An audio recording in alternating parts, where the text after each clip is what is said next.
നമസ്കാരം. നമ്മൾ ഇന്ന് നോക്കുന്ന topic construction management and safety engineering. അപ്പം നമ്മൾ ലാസ്റ്റ് ക്ലാസ്സിൽ തേർഡ് മോഡ്യൂൾ തീർത്തു. അപ്പം ഇനി നമുക്ക് ഫോർത്ത് മോഡ്യൂളാണ് ബാക്കിയുള്ളത്. അപ്പം നമുക്ക് ഫോർത്ത് മോഡ്യൂളിൽ കിടക്കാം. അപ്പോൾ ഫോർത്ത് മോഡ്യൂളിൽ നിങ്ങൾക്ക് ഡിസ്കസ് ചെയ്യാനുള്ളത് കൺസ്ട്രക്ഷൻ സേഫ്റ്റി, ഓൺട്രപ്രീനിയർഷിപ്പ്, ക്വാളിറ്റി മാനേജ്മെന്റ്.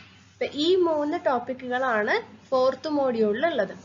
ഇപ്പം കൺസ്ട്രക്ഷൻ സേഫ്റ്റിയിൽ വരുന്നത് basic principles of safety, major causes of accidents at the project site, effects of accidents, safety practices at construction site, precautions in handling hazardous materials, occupational hazard, role of supervisor or engineer in ensuring safety at the construction site, safety legislations. അപ്പോൾ ഇതൊക്കെയാണ്. അപ്പോൾ സേഫ്റ്റിനെ കുറിച്ചുള്ള കാര്യങ്ങളാണ് നമ്മൾ first പാർട്ടിൽ discuss ചെയ്യുക. പിന്നെ അതുപോലെ സെക്കൻഡ് പാർട്ടിൽ വരുന്നത് ഓൺട്രപ്രീനിയർഷിപ്പ് ആണ്. അതിൽ പറയുന്നത് factors promoting entrepreneurship, the role and expectations about an entrepreneur. പിന്നെ അതുപോലെ managerial versus entrepreneurial style, manager versus a technocrat, organizations promoting entrepreneurship, role of small business organizations in national growth, requirements to become a licensed supervisor or surveyor or supervisor. അപ്പോൾ ഓൺട്രപ്രീനിയർഷിപ്പിനെ കുറിച്ചാണ് second പാർട്ടിൽ discuss ചെയ്യാനുള്ളത്. പിന്നെ final പാർട്ടിൽ നമ്മൾ quality management ആണ് നോക്കുക. Quality മാനേജ്മെന്റിൽ വരുന്നത് ക്വാളിറ്റി കൺസെപ്റ്റ്. എന്താണ് quality? Basic TQM concept. TQM എന്ന് പറയുന്നത് ടോട്ടൽ ക്വാളിറ്റി മാനേജ്മെന്റ്. അതിന്റെ എലമെന്റ്സ് എന്തൊക്കെയാണ്? What are the elements of TQM? Quality standards, BIS versus ISO standard, various ISO standards related to construction, merits and demerits of ISO standardization. അപ്പോൾ ഇതെല്ലാമാണ് നമ്മൾ fourth മോഡ്യൂളിൽ discuss ചെയ്യാൻ പോകുന്നത് കേട്ടോ. അപ്പം നമുക്ക് ആദ്യത്തെ കൺസ്ട്രക്ഷൻ സേഫ്റ്റി തൊട്ട് തുടങ്ങാം. അപ്പം നമ്മൾ ആദ്യം പറയാൻ പോകുന്നത് സേഫ്റ്റിനെ കുറിച്ചാണ്. അപ്പം നമുക്ക് ബേസിക് പ്രിൻസിപ്പിൾസ് ഓഫ് സേഫ്റ്റി നോക്കാം. അതായത് സേഫ്റ്റി എന്ന് വെച്ചാൽ എന്താണ്?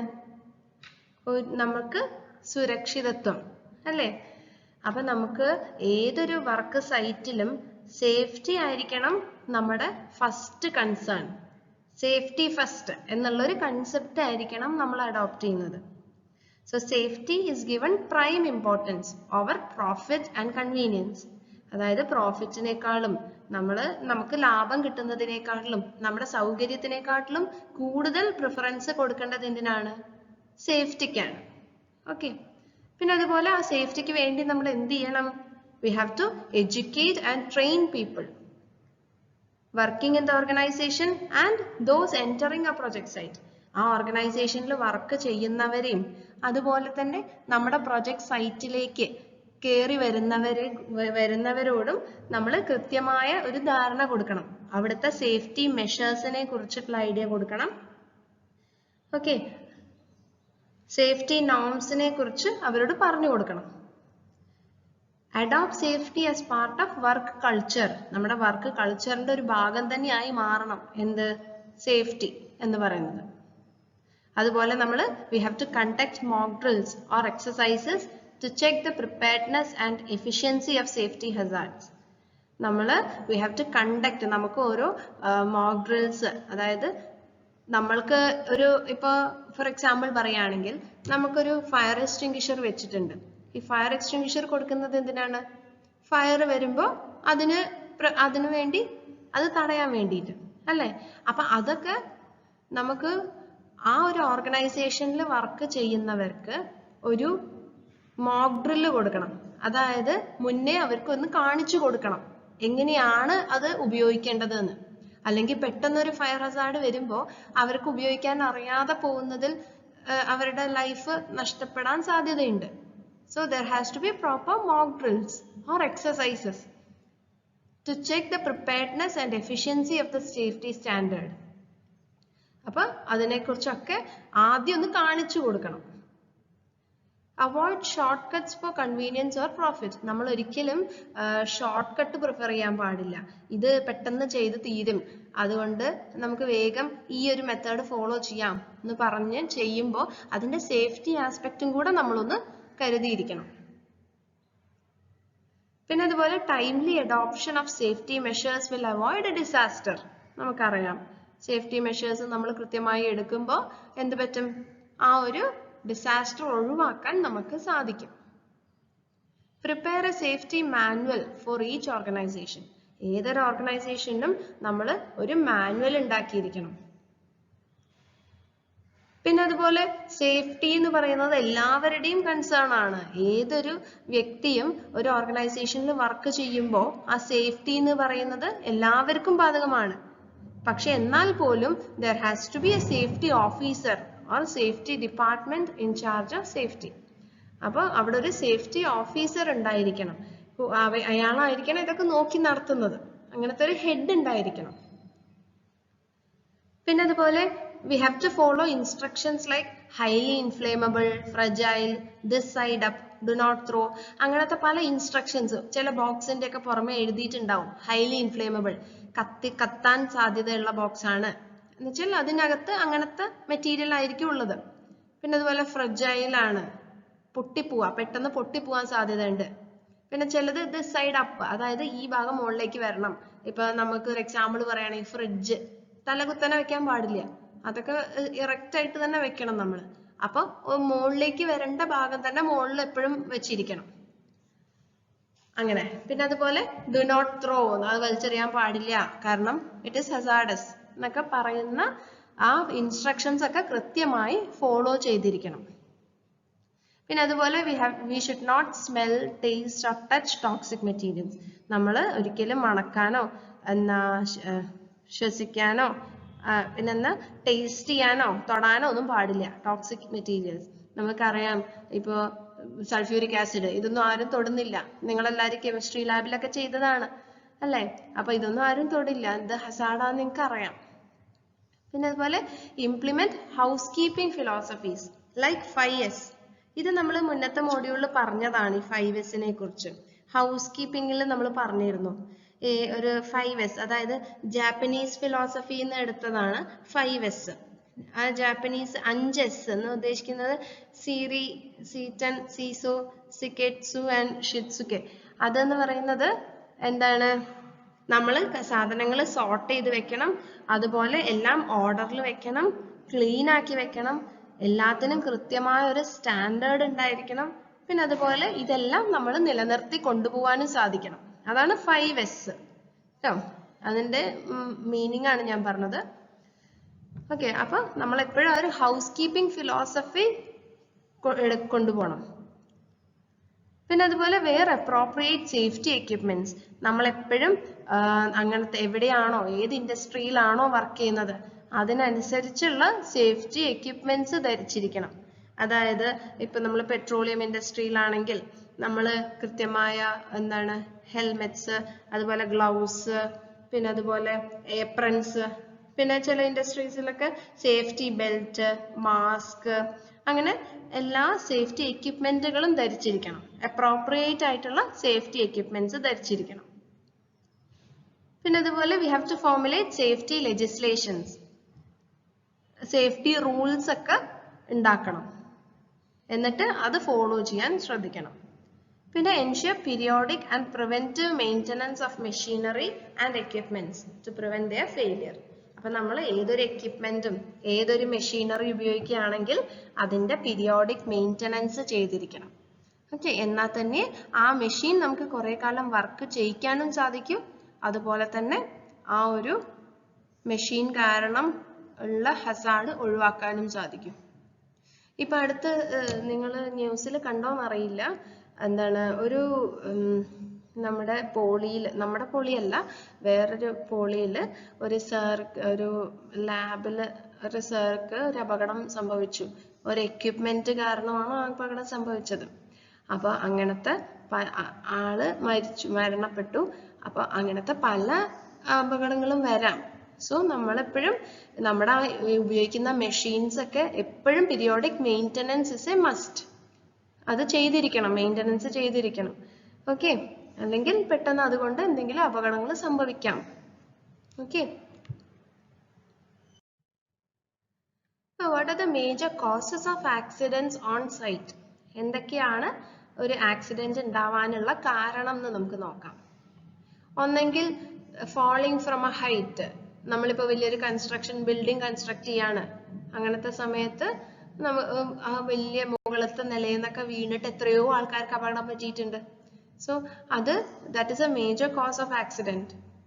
പിന്നെ അതുപോലെ falling of materials and tools from height, മുകളിൽ നിന്ന് എന്തെങ്കിലും സാധനങ്ങൾ വീണിട്ടാവാം പരിക്ക് പറ്റണം. സാധനങ്ങൾ വീഴുമ്പോൾ താഴെ ആൾക്കാർ നിൽക്കുന്നുണ്ടാവും, അപ്പൊ അവർക്ക് അവരുടെ മേൽ വന്നാൽ അവർക്ക് അതൊരു ആക്സിഡന്റ് ആണ്, പരിക്ക് പറ്റും. പിന്നെ അതുപോലെ സ്ലിപ്പ് ഫോൾസ്, സ്ലിപ്പ് ചെയ്ത് വീഴാം, തെന്നി വീഴാം.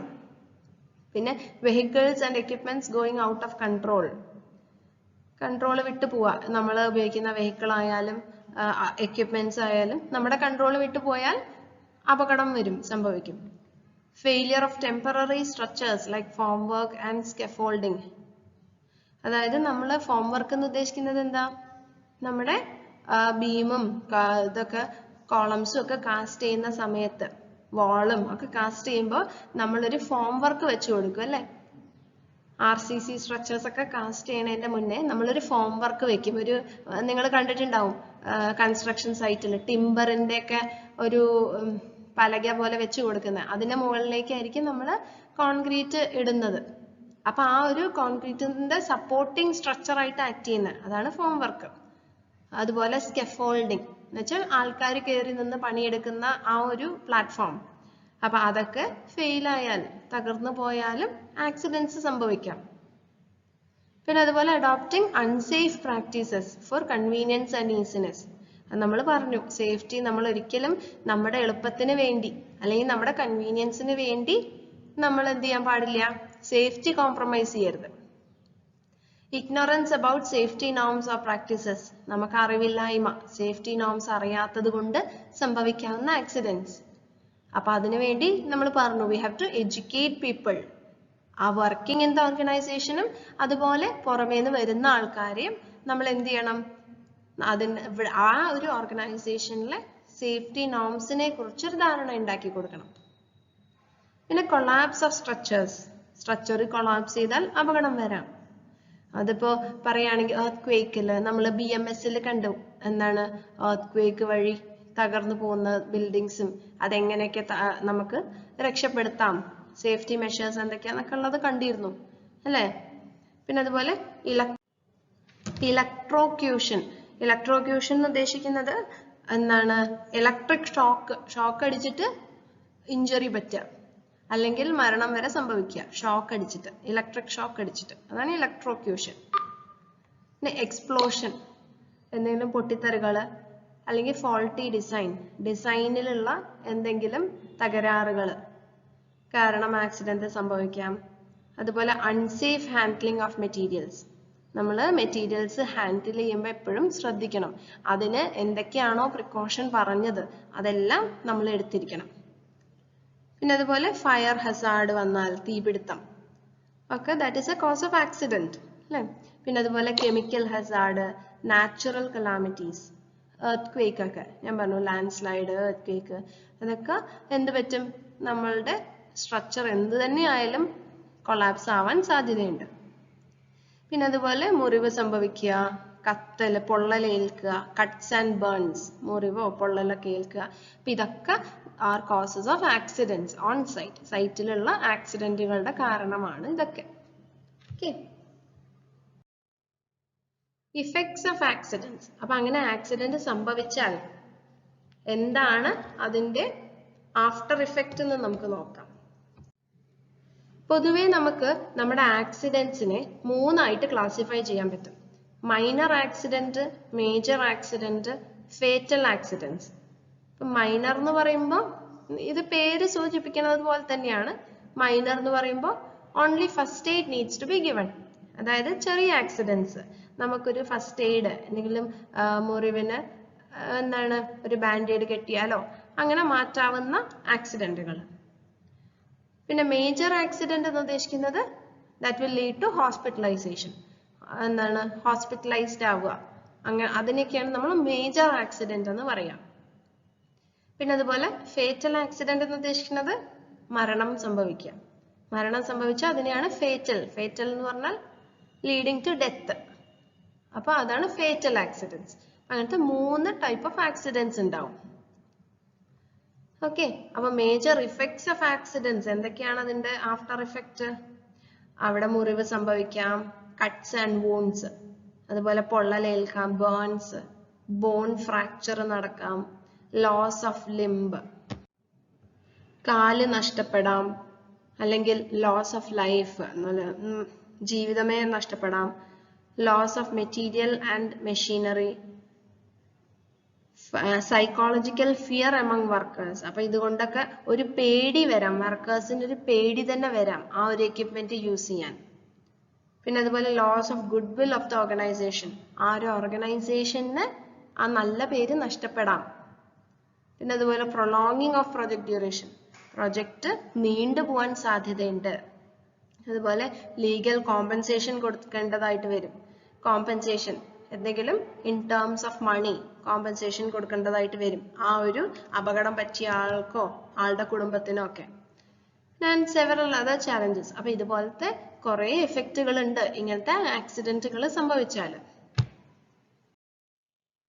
Safety practices at construction site എന്തൊക്കെയാണ് നമുക്ക് നോക്കാം. സേഫ്റ്റി പ്രാക്ടീസസ് എന്ന് പറയുന്നത് formulate safety hazards at site, formulate safety standards at site. അതായത് നമ്മൾ സേഫ്റ്റി നോംസ്, സേഫ്റ്റി സ്റ്റാൻഡേർഡുകൾ കൊണ്ടുവരണം സൈറ്റിൽ. ഇത് ഇങ്ങനത്തെ കാര്യങ്ങളെ ചെയ്യാൻ പാടൂ എന്ന് പറഞ്ഞിട്ടുള്ള സ്റ്റാൻഡേർഡ്സ് കൊണ്ടുവരണം. ഒബേ സേഫ്റ്റി നോംസ്, എന്നിട്ട് കൊണ്ടുവന്നാൽ മാത്രം പോരാ, അത് ഒബേ ചെയ്യണം, എന്നാലേ കാര്യമുള്ളൂ, കൊണ്ടുവന്നതിന് കാര്യം ഉണ്ടാവും. Educate and impart training to everyone at the project site. അപ്പോൾ പ്രൊജക്ട് സൈറ്റിലുള്ള എല്ലാവരെയും എഡ്യൂക്കേറ്റ് ചെയ്യണം, അതുപോലെ ട്രെയിൻ ചെയ്തെടുക്കണം. Wearing safety equipments like helmets, gloves etcetera. നോക്കൂ, ഈ പറയുന്ന പോയിന്റുകളൊക്കെ ഏകദേശം സെയിം തന്നെയാണ്, പക്ഷെ ക്വസ്റ്റ്യൻ അനുസരിച്ച്, അതായത് ഇപ്പൊ നമ്മുടെ ടോപ്പിക് അനുസരിച്ച് നിങ്ങൾക്ക് മാറ്റാൻ അറിയണം. ഓക്കെ, ഇപ്പൊ നിങ്ങൾ പഠിക്കുമ്പോൾ എപ്പോഴും പോയിന്റ്സ്, ഒരു ഇത്ര പോയിന്റ്സ്, പുതിയ പുതിയ പോയിന്റുകൾ വന്നാൽ അതൊന്ന് നിങ്ങൾ എഴുതി വെക്കുക. എഴുതി വെച്ചിട്ട് ആ പോയിന്റ്സ് തന്നെ ക്വസ്റ്റ്യൻ അനുസരിച്ച് എഴുതാൻ സാധിക്കണം നിങ്ങളെ കൊണ്ട് കേട്ടോ. അതാണ് അവിടെ ഈ ഒരു മോഡ്യൂളിൽ നിങ്ങൾക്ക് ശ്രദ്ധിക്കേണ്ട കാര്യം. ഏകദേശം കണ്ടന്റ് ഒക്കെ സെയിം തന്നെയാണ്. Okay, so wearing safety equipments, നമ്മൾ സേഫ്റ്റി എക്യുപ്മെന്റ്സ് ധരിക്കണം. അതുപോലെ follow material handling guide lines. നമ്മൾ നേരത്തെ കണ്ടു കുറെ ഗൈഡ് ലൈൻസ് അല്ലേ, അതായത് ഫ്രജൈൽ ആണോ, അല്ലെങ്കിൽ ഡു നോട്ട് ത്രോ, പിന്നെ അതുപോലെ എന്താണ് ഇത് സൈഡ് അപ്പ്, അങ്ങനെ മുകളിലേക്ക് വെക്കേണ്ടത് മുകളിലേക്ക് തന്നെ. അപ്പൊ അങ്ങനത്തെ ഗൈഡ് ലൈൻസ് ഒക്കെ ഫോളോ ചെയ്യണം.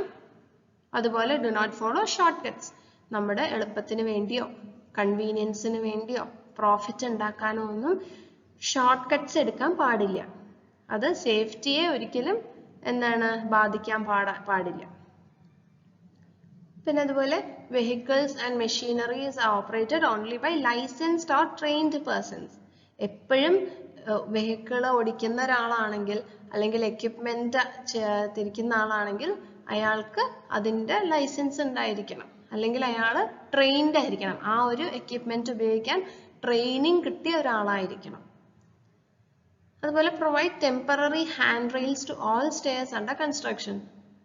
ഒരു സ്റ്റെയർ ഉണ്ടാക്കുകയാണെങ്കിൽ, സ്റ്റെയർ കേസ്, സ്റ്റെപ്പ് ഉണ്ടാക്കുകയാണെങ്കിൽ നമ്മളെപ്പോഴും ഹാൻഡ് റെയിൽ അവസാനത്തേക്ക് വെക്കരുത്, ഒരു ടെമ്പററി ഹാൻഡ് റെയിൽ എങ്കിലും അവിടെ കൊടുത്തിരിക്കണം.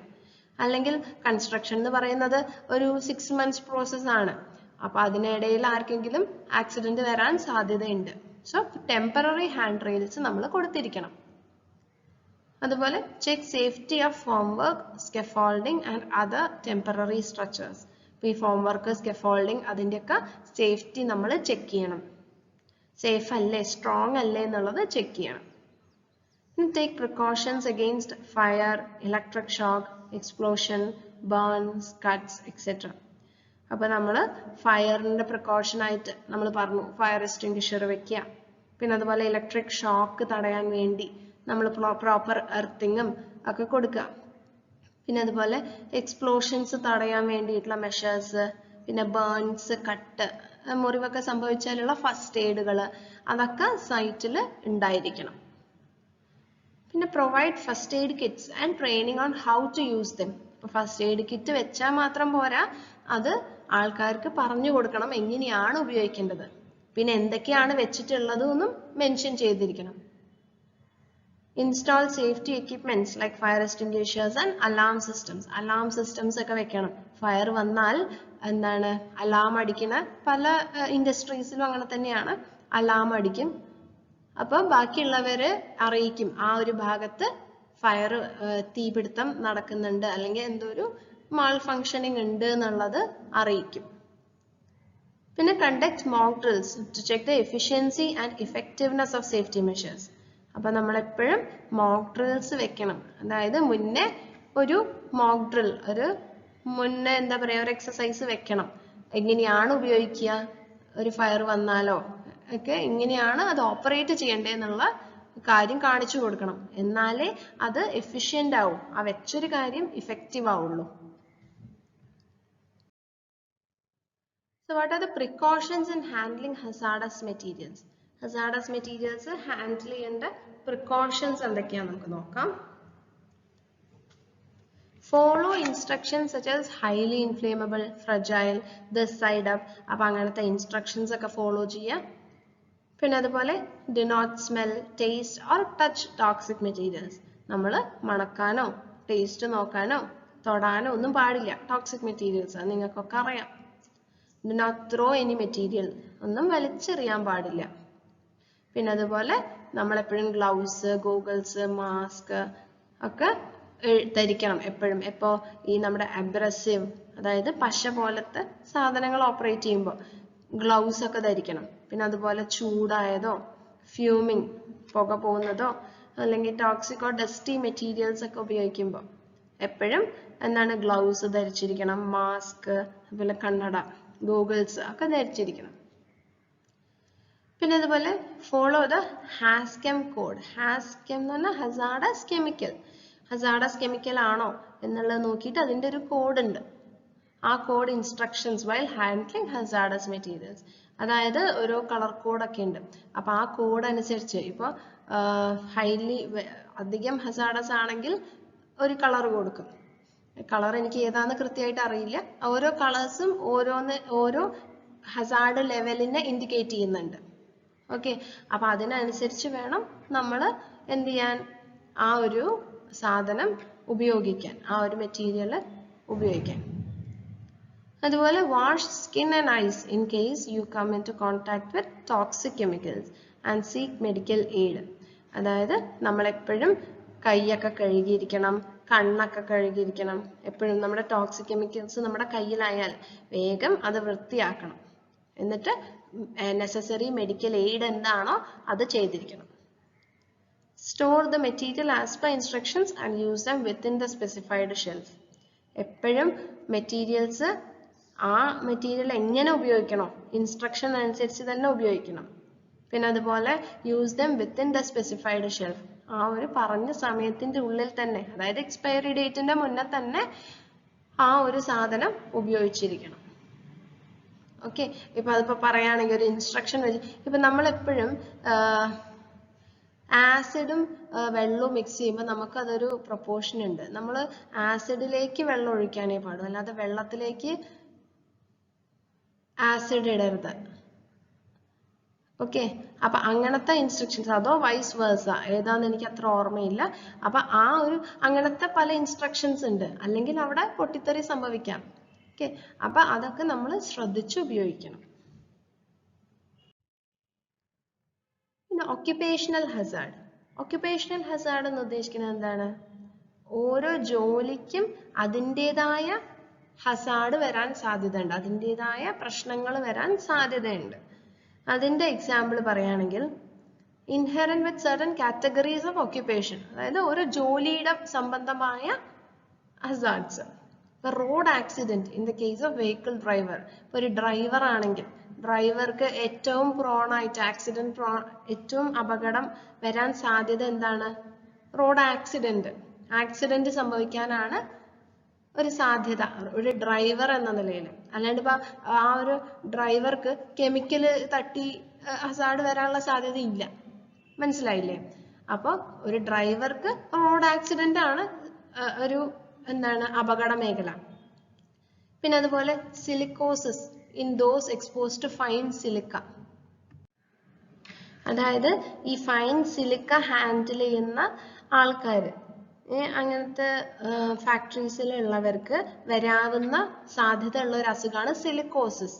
സിലിക്കോസിസ് എന്ന് പറഞ്ഞാൽ ലങ്സിനെ ബാധിക്കുന്നതാണ്. ലങ്സിനെ സിലിക്ക നമ്മൾ ശ്വസിക്കുമ്പോൾ ലങ്സിനെ എഫക്റ്റ് ചെയ്യുന്ന ഒരു അസുഖമാണ് സിലിക്കോസിസ്.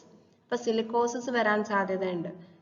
അത് സിലിക്ക ഓപ്പറേറ്റ് വെച്ച് പെരുമാറുന്നവർക്ക് ആ സിലിക്കോസിസ് വരും അല്ലെ.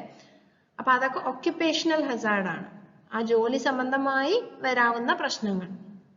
പിന്നെ അതുപോലെ lead poisoning, radiation, chances of fall in the case of people working at heights. അപ്പൊ ഹൈറ്റിൽ വർക്ക് ചെയ്യുന്നവർക്ക് വരാവുന്നതാണ് എന്താണ് റേഡിയേഷൻ അടിക്കാം, അല്ലെങ്കിൽ ഫോള് വീണ് പോവാം. ഓക്കെ, ലെഡ് പോയ്സണിങ് അടുത്ത പോയിന്റ് ആയിരുന്നു, സോറി. ഓക്കെ, അത് വേറെ ഒരു അസുഖമാണ് ലെഡ് പോയ്സണിങ്. ലെഡ് കൂടുമ്പോൾ വരുന്നതാണ് ലെഡ് പോയ്സണിങ്. പിന്നെ അതുപോലെ റെപ്പിറ്റേറ്റീവ് സ്ട്രെയിൻ ഇഞ്ചുറി എന്ന് വെച്ചാല് നമ്മുടെ മസിൽസിന് നെർവ്സിന് ഒക്കെ റെപ്പിറ്റേറ്റീവ് മോഷൻ കാരണം നമ്മൾ ഒരേ ബോഡി പാർട്ട് നമ്മൾ മൂവ് ചെയ്തുകൊണ്ടിരിക്കുകയാണെങ്കിൽ വരാവുന്ന അസുഖമാണ് റെപ്പിറ്റേറ്റീവ് സ്ട്രെയിൻ ഇഞ്ചുറി എന്ന് പറയുന്നത്. ഇപ്പോൾ ഒരു എക്സാമ്പിൾ പറയുകയാണെങ്കിൽ, ഇപ്പൊ കമ്പ്യൂട്ടർ വല്ലാതെ ഉപയോഗിക്കുന്ന ഒരാളാണെങ്കിൽ ഇപ്പൊ മൗസ് ഒരുപാട് ഉപയോഗിക്കേണ്ടി വരും, അപ്പൊ കൈക്ക് വേദന വരും. ഓക്കെ, ആ കൈയിന്റെ മസിൽസിന് വേദനിക്കാം. അപ്പൊ അങ്ങനത്തെ ഒരുപാട് ഒരേ ബോഡി പാർട്ട് വല്ലാതെ മൂവ് ചെയ്യേണ്ട ഒരാളാണെങ്കിൽ, ഒരുപാട് മൂവ് ചെയ്ത് പണിയെടുക്കേണ്ട ഒരാളാണെങ്കിൽ കാലുവേദന വരാം. അപ്പൊ അതാണ് റെപ്പിറ്റേറ്റീവ് സ്ട്രെയിൻ ഇഞ്ചുറി. പിന്നെ അടുത്തത് ആസ്ബെസ്റ്റോസിസ് എന്ന് വെച്ചാല് ആസ്ബെസ്റ്റോസ് പാർട്ടിക്കിൾസ് ഇൻഹേൽ ചെയ്യുമ്പോൾ ലങ്സിന് വരാവുന്ന ഒരു ഡിസീസാണ് ആസ്ബെസ്റ്റോസിസ്. അപ്പൊ ഇത് ക്യാൻസർ വരെ സംഭവിക്കാവുന്നതാണ്. അതായത് മീസോത്തീലിയോമ എന്ന് പറയും ആ ക്യാൻസറിന്. അപ്പൊ അങ്ങനത്തെ ക്യാൻസർ വരെ സംഭവിക്കാവുന്ന ഒരു അസുഖമാണ് ആസ്ബെസ്റ്റോസിസ്.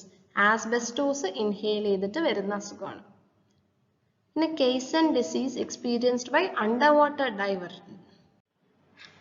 അതായത് ഈ ഡൈവ് ചെയ്യുന്ന, നമ്മുടെ കടലിലേക്കൊക്കെ ഡൈവ് ചെയ്യുന്ന ആൾക്കാരുണ്ടാവില്ലേ, അണ്ടർ വാട്ടർ ഡൈവേഴ്സ്. അപ്പൊ അവർക്ക് ഈ നൈട്രജൻ ഗ്യാസ് ഒരുപാട് റിലീസ് ചെയ്യുമ്പോൾ അത് ബ്ലഡ് വെസലിൽ പോകും. സ്പൈനൽ കോഡിന്റെയും ബ്രെയിനിന്റെയും ഒക്കെ ബ്ലഡ് വെസലിൽ പോയിട്ട് എന്താണ് ന്യൂറോളജിക്കൽ പ്രോബ്ലംസ് ഉണ്ടാക്കും, ന്യൂറോൺസിനൊക്കെ പ്രശ്നം ഉണ്ടാക്കും.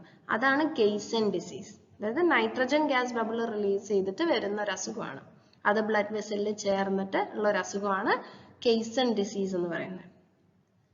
പിന്നെ അതുപോലെ occupational asthma and chronic obstructive pulmonary diseases. Asthma അങ്ങനത്തെ പൊടിപടലങ്ങളുള്ള ജോലിയാണെങ്കിൽ ആസ്മ വരാം. പിന്നെ അതുപോലെ ക്രോണിക് വളരെയധികം ഒബ്സ്ട്രക്റ്റീവ് പൾമണറി ഡിസീസസ് വരെ വരാൻ സാധ്യതയുണ്ട്. പിന്നെ spread of epidemics in case of health workers. Epidemic, ഒരു അസുഖം വന്നു കഴിഞ്ഞാൽ അതങ്ങ് പടർന്ന് എല്ലാവർക്കും വരാനുള്ള ഒരു സാധ്യതയുണ്ട്. പിന്നെ burns in case of working in hot surroundings. വളരെ ചൂടുള്ള ഇടത്തൊക്കെ നിന്ന് പണിയെടുക്കേണ്ടി വരുമ്പോൾ പൊള്ളലേൽക്കാൻ സാധ്യതയുണ്ട്. അതുപോലെ leakage of toxic gases in factories. ഇപ്പൊ ഫാക്ടറീസിലുള്ളവർക്കൊക്കെ ടോക്സിക് ഗ്യാസ് ലീക്ക് ഔട്ട് ആയിട്ട് ആ ഗ്യാസ് ശ്വസിച്ചിട്ടൊക്കെയുള്ള പല അസുഖങ്ങളും വരാം. അങ്ങനത്തെ പല ട്രാജഡീസും ഉണ്ടായിട്ടുണ്ട്. അപ്പൊ അങ്ങനത്തെ അസുഖങ്ങളും വരാം. അതൊക്കെ ഒക്യുപേഷണൽ ഹസാർഡിലാണ് വരുന്നത്. പിന്നെ what is the role of engineer in ensuring safety on site? അപ്പൊ ഒരു എഞ്ചിനീയറിന്റെ ഡ്യൂട്ടി എന്താണെന്ന് നമുക്ക് നോക്കാം. അപ്പോ ആരാണ് മെയിൻ റെസ്പോൺസിബിൾ എഞ്ചിനീയർ എന്ന് പറയുന്നത്? സൈറ്റ് എഞ്ചിനീയർ, ആ ഒരു സൈറ്റിൽ നിൽക്കുന്ന എഞ്ചിനീയർ. അല്ലെങ്കിൽ സൂപ്പർവൈസർ അല്ലെങ്കിൽ സേഫ്റ്റി ഓഫീസർ അവരാണ് primarily responsible for safety on site. അതായത് അവരാണ് നോക്കി നടത്തേണ്ടത്. സേഫ്റ്റി കൃത്യമായ സേഫ്റ്റി നോംസ് ഫോളോ ചെയ്യുന്നുണ്ടോ, എല്ലാവരും എഡ്യൂക്കേറ്റ് ചെയ്തോ. അതായത് they are responsible for educating, training, providing safety equipments, carrying out preventive maintenance to avoid failures on site. അപ്പൊ ഇവരാണ് നോക്കി നടത്തേണ്ട ആൾക്കാർ. അതുപോലെ റെഗുലർ ഒഫൻഡേഴ്സ് ആർ പണിഷ്ഡ്. അതായത് ഇത് ആരൊക്കെ തടയുന്നോ അവരെ പണിഷ് ചെയ്യാനുള്ള അധികാരവും ഇവർക്കുണ്ട്. Preparedness of safety is checked by mock safety drills. അതായത് എന്താണ് ഈ സേഫ്റ്റിക്ക് കരുതലായിട്ട് നമ്മൾ മോക്ക് ഡ്രിൽസ് വെക്കും. പിന്നെ safety of temporary structures R to B verified by the site in charge. Temporary structures ഏതൊക്കെയായിരുന്നു? നമ്മൾ പറഞ്ഞു ഫോം വർക്ക്, സ്കെഫോൾഡിങ്. അപ്പൊ അങ്ങനത്തെ ടെമ്പററി സ്ട്രക്ചേഴ്സ് ഒക്കെ സേഫ് അല്ലേ എന്നുള്ളത് ഈ എഞ്ചിനീയർ, സൈറ്റ് എഞ്ചിനീയർ അല്ലെങ്കിൽ അവിടെ നോക്കി നടത്തുന്ന സൂപ്പർവൈസർ, അത് അല്ലെങ്കിൽ സേഫ്റ്റി ഓഫീസറെ നിയമിച്ചിട്ടുണ്ടെങ്കിൽ ആ ഒരു സേഫ്റ്റി ഓഫീസർ അവര് വേണം നോക്കി നടത്താൻ. പിന്നെ all accidents and hazardous situations are to be recorded and analyzed to prevent their recurrence in the future. അതായത് ഏതെങ്കിലും ആക്സിഡന്റ് സംഭവിച്ചാൽ ആ ഒരു ആക്സിഡന്റ് അവിടെ റിപ്പോർട്ട് ചെയ്യണം, റെക്കോർഡ് ചെയ്ത് വെക്കണം, നമ്മൾ നോട്ട് ചെയ്യണം. കാരണം ഇതേ കാരണം കൊണ്ട് ഭാവിയിൽ ഇനി ഒരു അപകടം സംഭവിക്കാൻ പാടില്ല. ഇപ്പൊ പറയുകയാണെങ്കിൽ ഇപ്പൊ ഒരു സ്റ്റെയർ കേസിന്ന് ഒരാള് വീണു എന്ന് വിചാരിക്കുക, ഹാൻഡ് റെയിൽസ് ഇല്ലാത്തത് കാരണം വീണു. അപ്പൊ എന്ത് ചെയ്യണം? അതൊന്ന് റിപ്പോർട്ട് ചെയ്യുക. അപ്പൊ അവിടെ ടെമ്പററി ഹാൻഡ് റെയിൽ ഫിറ്റ് ചെയ്യുക. സോ ദാറ്റ് എന്താണ് വീണ്ടും അതേപോലെ ഒരു അപകടം സംഭവിക്കാൻ പാടില്ല. അപ്പൊ അതിന് വേണ്ടിയിട്ട് നമ്മൾ എപ്പോഴും റെക്കോർഡ് ചെയ്ത് വെക്കുക. ഹസാർഡസ് സിറ്റുവേഷൻസ് ഒക്കെ ഉണ്ടായാൽ we have to record them and we have to analyse so that there is no future occurrence of the same accident. ഒരേ ആക്സിഡന്റ് റിപ്പീറ്റ് ചെയ്യില്ല. പിന്നെ കുറെ സേഫ്റ്റി ലെജിസ്ലേഷൻസ് ഉണ്ടാക്കിയിട്ടുണ്ട്. അതെന്തൊക്കെയാ നമുക്ക് നോക്കാം. സേഫ്റ്റി ലെജിസ്ലേഷൻസ് എന്ന് ഉദ്ദേശിക്കുന്നത് എന്താ? Safety rules. ഓക്കെ, ഏതൊക്കെയാണ് safety rules? The factory act 1948, അത് amended in 1954, 1990, 1976, 1987 and on November 23rd, 2010. അപ്പൊ ഇത് മാറ്റം വരുത്തിയിട്ടുണ്ട് ഇന്ന കൊല്ലങ്ങളൊക്കെ. അപ്പൊ ഫാക്ടറി ആക്ടിന്റെ ഒബ്ജക്റ്റീവ് എന്താണെന്ന് ചോദിച്ചാൽ to consolidate and amend the law regulating labours in the factory. അവിടുത്തെ തൊഴിലാളികൾക്ക് വേണ്ടി ഉണ്ടാക്കിയ ആക്ട് ആണ് ഫാക്ടറി ആക്ട്. അവരുടെ സേഫ്റ്റിക്ക് വേണ്ടി ഉണ്ടാക്കിയ ആക്ട്, അതാണ് ഫാക്ടറി ആക്ട് 1948. പിന്നെ അടുത്തത് ഇന്ത്യൻ മൈൻസ് ആക്ട് 1923. അതിന്റെ ഒബ്ജക്റ്റീവ് എന്താണ്? Regulation and inspection of mine. നമ്മൾ മൈൻസ് ഒക്കെ ഇൻസ്പെക്ട് ചെയ്യാം, നമ്മൾ ശരിയായിട്ട് നടക്കുന്നുണ്ടോ നോക്കുക, എല്ലാ ലോസും അവർ ഫോളോ ചെയ്യുന്നില്ലേ എന്നൊക്കെ ചെക്ക് ചെയ്യാം. The Indian mines act 1923. അടുത്ത ആക്ട് ആണ് workmen's compensation act. Workmen's compensation act എന്ന് പറയുന്നത് to make provisions for the payment of compensation to a workman only, that is to the concerned employee himself in case of his surviving the injury in question and to his dependents in the case of his death. അതായത് ആർക്കെങ്കിലും എന്തെങ്കിലും അപകടം സംഭവിച്ചാൽ അയാൾക്ക് compensation കൊടുത്തോ എന്നുള്ളത് ഉറപ്പുവരുത്തുക. അതാണ് വർക്ക്മെൻസ് കോമ്പൻസേഷൻ ആക്ട്. അതായത് അയാൾക്ക് ഒരു ഇഞ്ചുറി, ഒരു അപകടമേ പറ്റിയിട്ടുള്ളൂ, അതായത് ഫേറ്റൽ അല്ലെങ്കിൽ അയാൾക്ക് അതിനനുസരിച്ചുള്ള കോമ്പൻസേഷൻ കൊടുക്കണം. പിന്നെ അതുപോലെ അയാള് മരണപ്പെട്ടാൽ അയാളുടെ കുടുംബത്തിന് എന്തെങ്കിലും ഒരു കോമ്പൻസേഷൻ കൊടുക്കണം. അപ്പൊ അതാണ് വർക്ക്മെൻസ് കോമ്പൻസേഷൻ ആക്ട്. പിന്നെ അടുത്തത് the employees state insurance act 1948. അത് ഒരു സോഷ്യൽ വെൽഫെയർ ലെജിസ്ലേഷൻ ആണ്, എല്ലാവരുടെയും സോഷ്യൽ വെൽഫെയറിന് വേണ്ടിയിട്ട്. അപ്പൊ അതിന്റെ ഒബ്ജക്റ്റീവ് എന്ന് പറയുന്നത് to provide certain benefits to employees in case of sickness, maternity and employment injury, and also to make provisions for certain other matters incidental thereto. അപ്പോൾ കുറെ ബെനിഫിറ്റ് കൊടുക്കാം, എംപ്ലോയീസിന് എപ്പോഴും ബെനിഫിറ്റ്സ് കൊടുക്കണം. അവർക്ക് എന്തെങ്കിലും അസുഖം വന്നാൽ അവർക്ക് ഹോസ്പിറ്റലിൽ പോകാനുള്ള, അവർക്ക് മെഡിക്കൽ നമുക്ക് ബില്ലൊക്കെ സബ്മിറ്റ് ചെയ്ത് കഴിഞ്ഞാൽ റീഇംബേഴ്സ്മെന്റ് കിട്ടുമല്ലോ, അതുപോലത്തെ ബെനിഫിറ്റുകൾ കൊടുക്കണം. പിന്നെ അതുപോലെ മെറ്റേണിറ്റി ലീവ്, സ്ത്രീകൾക്ക് മെറ്റേണിറ്റി ലീവ്. ഇപ്പൊ പുരുഷന്മാർക്കും കൊടുക്കുന്നുണ്ട് മെറ്റേണിറ്റി ലീവ്. കുറച്ചു കാലത്തേക്ക് 1 മാസം അങ്ങനെ എന്തോ ആണ്. സ്ത്രീകൾക്ക് 6 മാസത്തെ മെറ്റേണിറ്റി ലീവ് കൊടുക്കും, വിത്ത് സാലറി കൊടുക്കും.